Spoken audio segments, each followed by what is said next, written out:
Okay, today we're going to show you how to fix your Sharp TV if it won't turn on.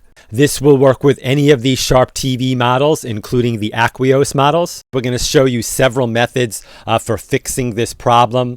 If you stay with us all the way to the end of the video and try each of these methods, there is a very high probability that this problem will be solved for you.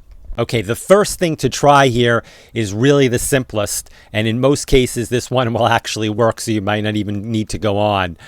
Just basically unplug your TV from the wall, wait about 60 seconds. Now don't be impatient here, wait the 60 seconds, and then plug it back in. This will reset your TV.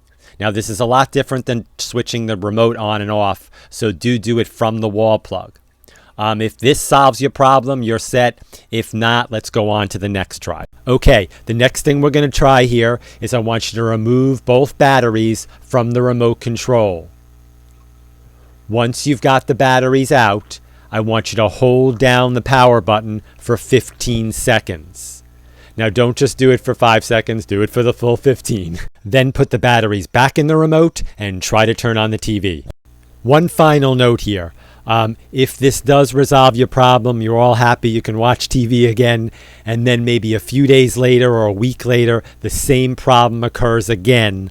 You want to go through the following procedure, and this will permanently fix the problem. This is a factory reset of the TV. It will restore the TV to exactly the way it was when you bought it and took it out of the box for the first time. You basically want to click on the menu button on the remote. Go to Initial Setup, go to Advanced, and then hit Reset. That's our video for today. As always, thank you very much for watching, and please remember to subscribe.